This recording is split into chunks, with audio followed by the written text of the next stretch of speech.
안녕하세요. 저는 서초구에 살고 있는 30대 중반 여자입니다. 저는 나이에 비해 참 많은 일들을 겪은 것 같아요. 사고로 부모님도 잃고 남자한테 배신도 여러 번 당해봤어요. 그래도 열심히 살아보려고 혼자 아등바등거리며 버티고 있어요. 배신을 여러 번 당해봐서 나름 사람 보는 눈이 괜찮아진 줄 알았는데 꼭 그런 것만은 아니더라고요. 사람 보는 눈은 여전했어요. 그런 사람들만 골라잡는 게 제 주인가 싶기도 하고요. 그래도 저는 두 남자 덕분에 세상엔 믿을 사람 한 명 없다는 걸 깨닫게 되었습니다. 할 말이 정말 많은데 마땅히 털어놓을 곳이 없어서 이곳에라도 익명의 힘을 빌려 제 이야기를 해보려고 합니다. 저는 고등학생 때 트럭이 부모님 차를 덮치는 바람에 차가 전복되어 한순간에 부모님을 두 분 다 잃게 되었어요. 부모님 차를 덮친 상대는 면허가 취소될 정도로 음주를 한 상태였어요. 그 상황에서 제가 할 수 있는 일은 아무것도 없었어요. 그저 흰 천을 덮고 누워있는 부모님을 보며 장난치지 말라고 제발 눈 떠보라며 하염없이 우는 것. 저는 그거밖에 할 수 없었습니다. 부모님 장례를 마치고 집으로 돌아와 텅 빈 집을 쳐다보았어요. 아무도 없다는 걸 알면서도 괜히 부모님을 불러보았어요. 역시나 제게 돌아오는 답변은 없었습니다. 더 이상 대답해줄 사람이 없다는 걸 믿고 싶지 않았어요. 저는 학업에도 손을 놓고 한동안 멍한 상태로 지냈습니다. 선생님은 그런 저를 보며 안타깝다는 표정을 하고 계셨어요. 지우야, 이제 그만 슬퍼하고 다시 공부해야지. 너 대학교 가고 싶어 했잖아. 선생님이 도와줄게. 선생님, 저는 이제 공부하고 싶지 않아요. 아무리 성적이 좋아도 제게 칭찬해줄 사람이 더 이상 여기에 없어요. 부모님이 이런 모습 보시면 얼마나 속상해 하시겠어. 다시 부모님 만났을 때 혼자서도 이렇게 열심히 잘 살았다고 전해줘야지. 저는 선생님의 진심이 담긴 말씀에 다시 정신을 차리고 학업에 집중할 수 있었어요. 부모님은 돌아가시면서 제게 꽤 많은 재산을 남기고 계셨어요. 그래서 남들이 아르바이트 할 때 저는 힘들지 않게 대학까지 무사히 졸업할 수 있었어요. 가만히 있으면 잡생각만 날 것 같아서 졸업하고 곧바로 취업 준비에 들어갔어요. 다행히 제 성적이 좋았어서 꽤나 높은 연봉을 주는 곳에 단번에 취직했습니다. 아르바이트를 해본 경험이 없어서 그런지 회사 다니면서 상사한테 욕도 많이 먹고 분위기 자체도 되게 삭막했어요. 한 번은 동기들이 시기 질투를 하면서 뒤에서 제 험담을 하는 것도 여러 번 들었고요. 저는 회사 분위기에 적응을 못하고 혼자 다니게 되었어요. 너무 힘들어서 그만둘까 생각하고 있었는데 대리님이 나타나서 이것저것 도와주시더라고요. 지우씨, 표정이 왜 그래요? 일이 잘 안 풀려요? 아니면 부장님한테 혼났나? 아니에요. 그냥 제 자신이 왜 이러나 싶어서요. 이런 일도 제대로 못하는데 앞으로 어떻게 해야 하나 싶고. 난 또 뭐라고? 원래 입사 초반엔 다 힘들죠. 처음부터 잘하는 사람이 어디 있어요. 그렇긴 한데 제가 동기들보다 많이 뒤처지는 느낌이라서요. 열심히 해도 안 되니까 너무 답답해요. 앞으로 힘든 일 있으면 제가 지우씨 옆에서 열심히 도와드릴게요. 그러니까 쓸데없는 걱정은 하지 말고 같이 잘해봐요. 대리님은 나이가 저보다 3살 많았어요. 회사 일로 힘들 때 몰래 도와주고 조언도 아낌없이 해주셨어요. 저는 그렇게 대리님과 가깝게 지내기 시작했습니다. 대리님이 회사 생활로 힘들어하던 제게 먼저 손을 내밀어주고 자기 일처럼 도와주니까 자연스럽게 개인적인 감정으로 점점 마음이 가는 게 아니겠어요. 회식 날이 되자 대리님은 제게 술 안 마시고 싶으면 안 마셔도 된다고 하며 제 옆에 앉아 물과 휴지 등등 이것저것 챙겨주셨어요. 직원들은 그런 모습들을 보고 저희에게 짓궂게 장난을 치기 시작했어요. 대리님, 지금 뭐 하시는 거예요? 저희는 한 번도 챙겨주신 적 없으시잖아요. 맞아요. 요즘 계속 지우씨 옆에만 계시던데 설마 아니죠? 둘이 저희 몰래 뭐 있는 거 아니죠? 에이, 아니에요. 저희 아무것도 없어요. 그냥 제가 힘들어해서 대리님이 도와주시는 것뿐이에요. 있긴 뭐가 있다는 거야. 신입사원이 힘들면 도와주는 게 선배의 기본 매너지. 너네도 나를 좀 보고 배워. 힘들어하는 신입들 챙겨주라고. 대리님은 직원들 장난에 젠틀하게 답해주셨습니다. 회식 때 어색한 분위기엔 게임만 한 게 없다며 게임을 시작했는데요. 평소 저는 게임을 잘 못해서 어김없이 벌칙에 걸리게 되었어요. 제가 술을 마시려고 술잔을 드는데 대리님이 잔을 뺏어 들고 흑기사를 자청했어요. 직원들은 그 모습을 보고 환호를 보내며 소원을 들어줘야 한다고 난리였습니다. 지금 당장 소원이 없는데 이거 혹시 나중에 쓰면 안 되는 건가요? 에이, 대리님 안 돼요. 그 소원권은 오늘 하루 동안만 유효한 거라고요. 지금 빨리 쓰셔야 돼요. 오늘이 지나면 못 써요. 오늘 안에만 쓰면 되는 거죠? 12시 전까지만 쓰면 되는 거잖아. 근데 꼭 이 자리에서 써야 하는 거예요? 밖에서 따로 쓰면 안 되나? 대리님 말에 직원들이 어디서 쓰려고 하냐고 또 한바탕 난리가 났어요. 집 가는 길이 대리님과 제가 같은 방향이라 둘이서 길을 걷고 있었어요. 대리님은 아무 말 없이 걷고 있다가 대뜸 시계를 보더니 아직 12시가 안 지났다며 지금 소원권 써도 되는지 물어봤어요. 제가 그러라고 하자 질문 2개만 하겠다고 하시더라고요. 지우씨, 지금 만나는 사람 있어요? 아니요, 없어요. 혹시 괜찮으면 저랑 만나보실래요? 뭐예요? 설마 대리님 이거 고백이에요? 지금 저한테 고백하신 거 맞아요? 네. 지우씨만 보면 신경 쓰이고 챙겨주고 싶고 그렇더라고요. 그냥 동료라서 그런 건가 했는데 아니었어요. 저 지우씨 진짜 좋아해요.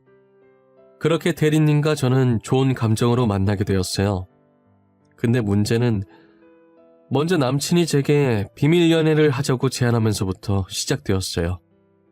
저도 괜히 회사에 사내 연애한다고 알렸다가 긁어부스럼 만들기 싫어서 알겠다고 했어요.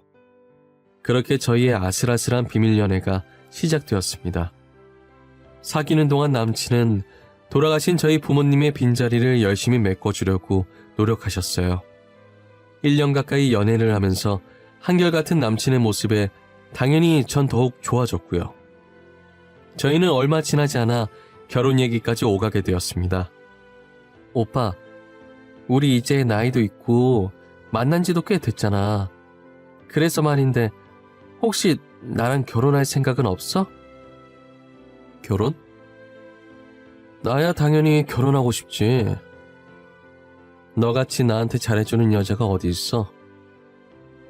무슨 소리야. 오빠가 훨씬 더 나한테 잘해주지. 우리 부모님 빈자리도 다 오빠가 채워주고. 그건 당연히 해야 하는 거지. 근데 지우야, 난 너랑 결혼하는 것도 좋은데 동거부터 시작하는 게 좋지 않겠어? 왜? 오빠네 부모님이 나 싫어하셔? 결혼하지 말래? 그런 건 아닌데 연애할 때 죽고 못 살던 사람들도 살아온 환경이 달라서 결국 다시 갈라산 경우들이 많더라고. 그런가? 오빠가 나보다 더 생각이 깊네. 그럼 결혼은 나중에 하고 동거부터 시작하는 걸로 해. 그렇게 저희는 동거 먼저 해보기로 결정했습니다. 남친이 어느 정도 돈을 모아두긴 했지만 집을 살 정도는 아니었어요. 제가 반 정도 보태겠다고 했는데 한사코 거절을 하시더라고요. 어차피 저희 집은 저 혼자 살고 있어서 여기서 동거를 하기 시작했어요. 같이 사니까 제법 신혼부부 같고 좋더라고요. 하지만 이 행복도 그리 길게 가진 않았어요. 동거한 지 3개월 정도 됐을 때쯤 남친이 서서히 데이트도 미루고 약속이 잡혔다며 집에 늦게 들어오기 일쑤였어요.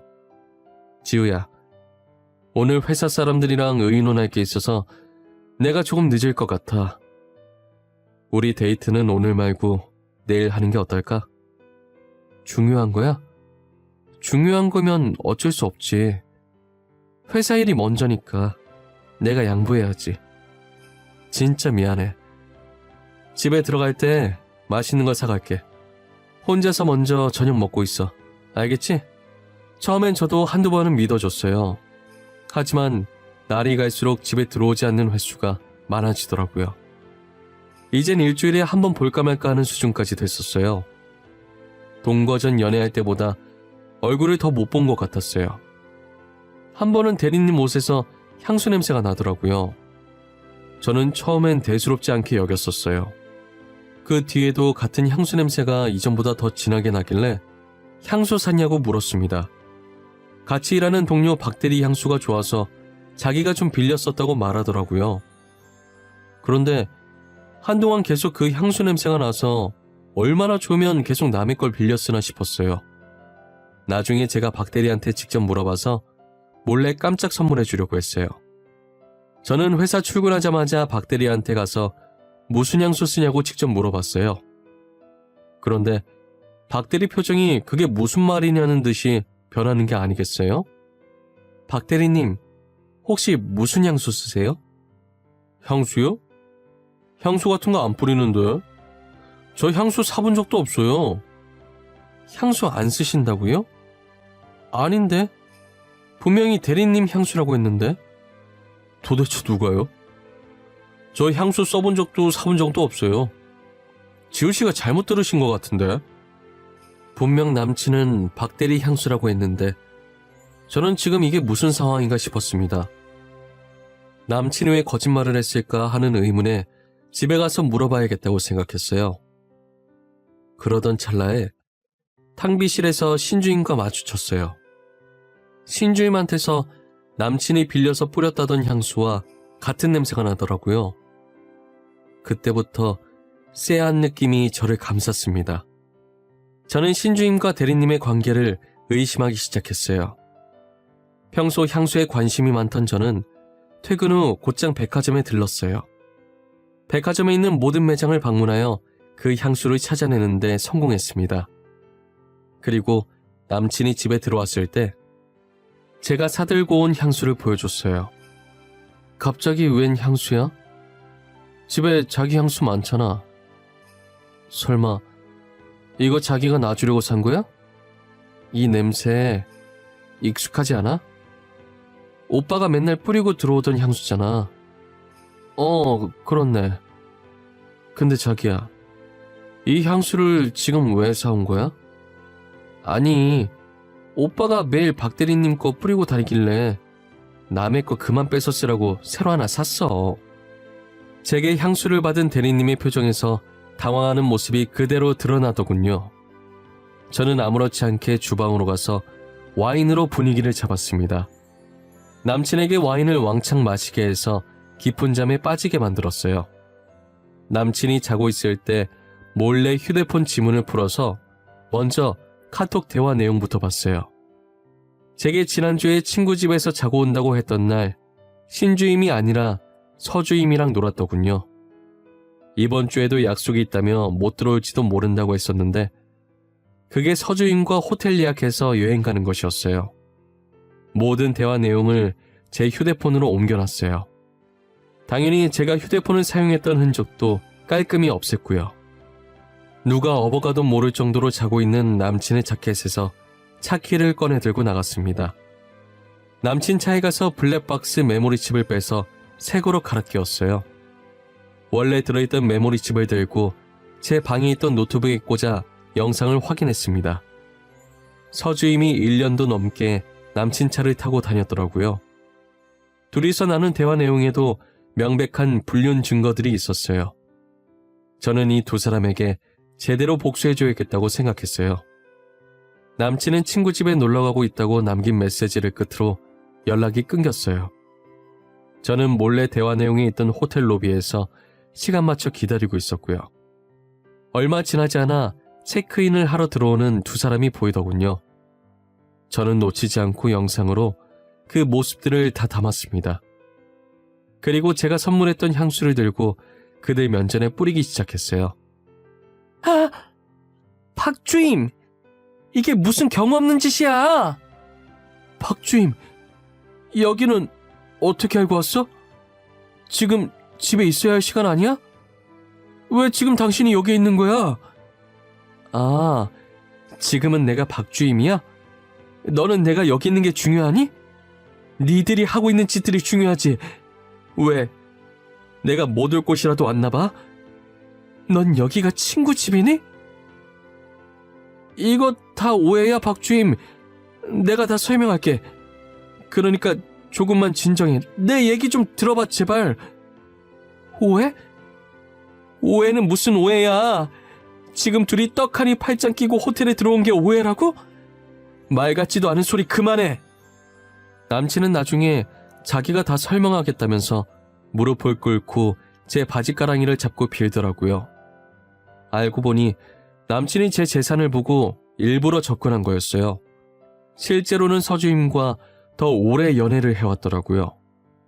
서주임도 남친이 양다리였다는 걸 모르는 눈치였고요. 서주임은 처음에 제게 화를 내다가 저희의 대화를 듣더니 양다리였다는 걸 알고 남친 뺨을 때리고 호텔을 나갔어요. 저는 이 사실을 전부 회사에 내부 고발할 거라고 협박했습니다. 남친이 다시는 안 그러겠다고 비는데 그 모습도 정이 떨어지네요. 서주임은 아직도 정신 못 차렸는지 남친이랑 결혼하겠다고 난리더라고요. 제게 찾아와서는 남친한테서 떨어져 나가라고 하길래 회사에 양다리 걸친 카톡 내용과 모든 사실을 회사 내 어플에 익명으로 고발했습니다. 남친과 서주임은 회사에서 쫓겨나고 저도 회사의 정이 떨어질 대로 다 떨어져서 그만뒀어요. 저는 그 이후로 연애를 안 하겠다고 다짐하고 일자리를 고민하고 있었습니다. 평소 관심이 많았던 향수나 만들어 볼까 했는데 계속 그 일이 떠오를 것 같더라고요. 향수만큼이나 옷에도 관심이 많아서 부모님 재산으로 작은 옷가게를 하나 차렸어요. 아침마다 커피를 마시는 습관이 있는 저는 1년 동안 같은 카페에서 항상 똑같은 커피를 사 먹었어요. 그런데 카페에서 1년 넘게 같은 메뉴만 시키니까 알바생이 아는 척을 하더라고요. 항상 바닐라 라떼 시키시는 분 맞으시죠? 한 메뉴만 시키는 사람은 드물어서 기억하고 있었어요. 아, 네. 그럼 그거 하나 주시겠어요? 근데 왜 바닐라 라떼만 드세요? 질리실 텐데. 다른 커피들도 맛있어요. 다음에 오시면 죄송한데 제가 조금 바빠가지고요. 지금 오픈 준비해야 해서 빨리 가봐야 하는데. 제가 차갑게 대답하는데도 뭐가 그렇게 좋은지 알바생은 싱글벙글 웃으면서 커피를 주더라고요. 처음엔 그런 알바생이 많이 부담스러웠습니다. 그러다 어리게 생긴 알바생이 쪽지로 저를 계속 지켜봤었다며 고백하는 게 아니겠어요? 연애 안 한 지도 오래됐고 그 일 있고 시간이 많이 흘러 이젠 저도 많이 무뎌진 것 같았어요. 그래서 카페 알바생과 한번 사귀어볼까 싶어서 만나게 되었습니다. 알바생인 줄만 알았던 남자가 알고 보니 저보다 나이가 많은 개인 카페 사장님이더라고요. 30살이 넘어가던 차에 둘 다 안정적으로 벌면서 연애하니 다시금 결혼이 하고 싶어졌어요. 지우야, 이제 너도 곧 30살이고 우리 조금이라도 젊을 때 결혼하는 게 어때? 결혼해서 아이 생기기 전에 둘이서 놀러 다니면서 추억도 좀 쌓고. 오빠, 나는 솔직히 오빠랑 당장 결혼하고 싶어. 그런데 오빠가 아직 모르는 게 있어. 뭔데? 내가 아직 모르는 것도 있었어? 사실 이걸 말할까 말까 수도 없이 고민했었는데 사실 전 남친이 양다리 걸쳐서 들켰었어. 난 오빠를 정말 믿고 싶지만 나한텐 아직 상처라서 쉽게 결정 못하겠어. 그런 일이 있었는지 몰랐어. 그런 건 나한테 말해도 돼. 내가 자기를 너무 부담스럽게 했나 보다. 내 말은 너무 신경 쓰지 마. 괜찮아지면 다음에 다시 얘기하자. 이 사람이면 괜찮겠다 싶었지만 그래도 세상에 믿을 사람 없다잖아요. 저는 같은 실수를 2번 다신 하지 않겠다고 생각했습니다. 새로운 남친은 자세히 알아보고 안전하게 결혼해야겠다는 생각에 몰래 뒷조사를 하게 되었어요. 남친은 제게 자기 부모님도 소개시켜주고 자기는 당당하다며 자신의 휴대폰 비밀번호도 알려줬었어요. 그런 남친의 모습을 보고 이 사람은 정말 숨기는 게 없다고 생각했습니다. 안심하고 제 집에서 동거를 시작했어요. 남친과 반년 정도 동거하면서 여전히 잘해주는 모습에 평생을 같이 해도 되겠다 싶었어요. 그래서 결혼하려고 정식으로 남친 부모님께 인사드리고 갔고요. 속전속결로 드레스 예약하고 결혼 날짜에 식장까지 잡아놨습니다. 결혼 전날 이것저것 준비할 게 많아서 피곤하더라고요. 할 일을 끝내고 나니 졸음이 쏟아져서 저는 일찍 잠들었어요. 그러다 잠시 잠에서 깼는데 옆에 있어야 할 남친이 없었어요. 문 쪽으로 다가가니 남친이 거실에서 몰래 누군가와 통화 중이더라고요. 여보라고 말하는 남친의 목소리에 두 귀를 의심했어요. 저는 본능적으로 휴대폰을 들어 몰래 찍고 있었죠. 바보같이 제가 잔다고 생각한 건지 당당하게 스피커폰으로 통화하고 있어서 상대방 목소리도 선명하게 들리더라고요. 여보, 이번 일만 잘 끝나면 여보한테 명품백 2-3개? 그건 그냥 사줄 수도 있어. 조금만 기다려봐. 알겠지? 진짜? 빨리 여보가 하는 일 끝났으면 좋겠다. 나 지금 너무 기대돼. 친구들한테 자랑할 거야. 당연히 자랑해야지. 앞으로 자기한테 좋은 거 더 많이 해줄 수 있어. 나 믿지? 그러니까 조금만 기다려줘. 알고 보니 남친은 이미 여친이 있었습니다. 제 재산을 뒤로 빼돌릴 생각으로 사기 결혼을 결심한 것이었어요. 그리고 시어머니와 시아버지도 돈 주고 연기를 부탁한 사람들이었더라고요. 남친은 애초에 제게 사기칠 목적으로 다가온 거였죠.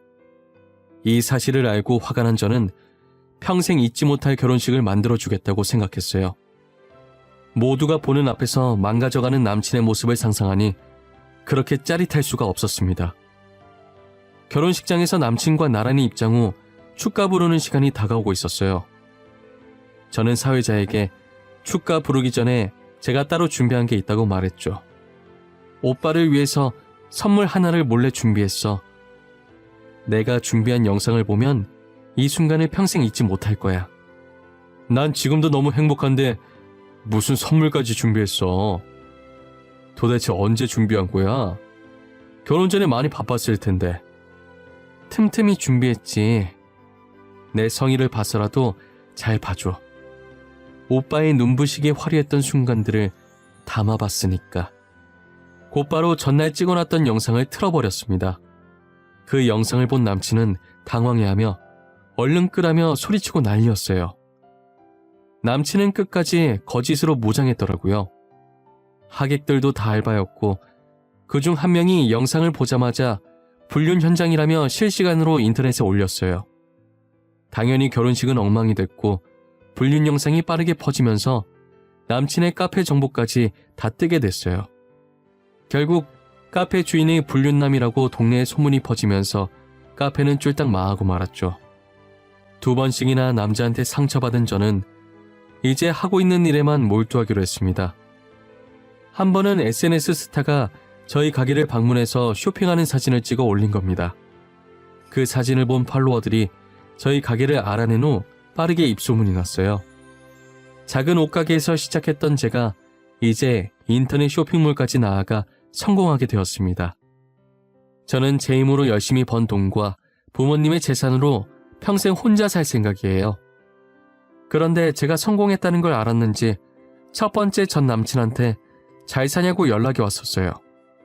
저와 이혼하고 그닥 잘 사는 것 같지 않더라고요. 지우야, 요즘 너네 가게 SNS에 많이 보이더라. 네 생각이 나서 연락해봤어. 잘 지내? 내 생각을 네가 왜 해? 나는 너랑 헤어지고 훨씬 잘 지내. 서주임은 너가 나한테 연락하고 다니는 거 알고 있니? 걔 말은 하지 마라 짜증나니까.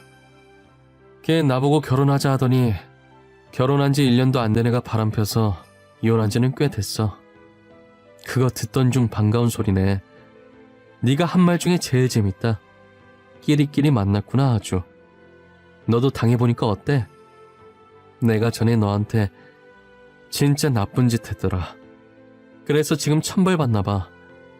나 진짜 반성 많이 했어. 다신 안 그럴 테니까 한 번만 용서해주라. 진짜 그러고도 나한테 용서를 구하니? 역시 인간은 절대 고쳐 쓰는 게 아니라고 했어.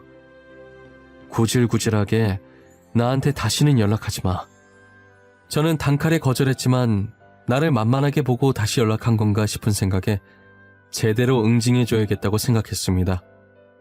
첫 번째 남친은 현재 대출받아서 음식 장사를 하고 있었어요. 뻔뻔하게 연락하는 태도에 짜증나서 제가 그 음식점에 찾아갔어요. 멍청한 전 남친은 제가 자기랑 다시 시작하려고 온 줄 알았는지 환하게 웃더군요. 그런 남친의 면전에 건물 계약서를 들이밀었어요. 지호야, 네가 여기는 어쩐 일로 왔어? 나 보러 여기까지 온 거야? 너 보러 온 거야. 이거 뭔 줄 알지? 여기 건물 계약서야. 방금 내가 이 건물 샀거든. 너가 이 건물을 샀다고? 나를 위해서 샀구나. 월세 많이 나가는 건 어떻게 알고? 너 원래 이렇게 눈치가 없었니? 너 내가 만만했나 보다. 그러고 다시 연락하는 거 보니까. 네가 날 하도 만만하게 보길래 건물주가 월세 좀 올리러 왔어. 지금 주고 있는 것보다 2배 더 올릴 거야. 감당 못하겠으면 음식점 빼던가. 원래 인기도 없었던 식당이었는지 가게는 쫄딱 망하고 어떻게든 살아보려고 사채까지 쓰고는 파산해버렸어요. 전 남친은 다시 제게 찾아와 앞으로 평생 아는 척 안 할 테니 제발 살려만 달라고 손이 발이 되도록 빌더라고요. 지우야, 내가 미안해. 다 내가 잘못했어. 내가 어떻게 하면 될까? 너한테 어쩌면 좋겠어? 간단해. 그냥 내 눈앞에서 사라져주면 돼. 머리카락 한 올도 보이지 말고 그대로 사라져. 내가 사라져줄게. 앞으로 평생 아는 척 안 할게. 그러니까 제발 한 번만 살려주면 안 될까? 누가 보면 내가 너 죽이는 줄 알겠다. 너 이런 식으로라도 계속 내 앞에 보이면 더 심하게 괴롭혀줄 테니까 나가. 전 남친은 연신 미안하다고 앞으로 찾아올 일 없을 거라며 도망가 버렸습니다. 2명의 남친 모두 제 재산만 보고 만난 게 억울했지만 이렇게라도 돈으로 복수할 수 있으니 정말 다행입니다. 눈에는 눈, 이에는 이라고 하잖아요. 돈에는 똑같이 돈으로 응징을 해줘야 하는 것 같습니다. 앞으로 연애를 할 수 있을지 모르겠지만 혹시라도 다음에 연애를 하게 된다면 명품 선물도 하지 않고 아예 돈 없는 척 해야겠다고 생각했어요.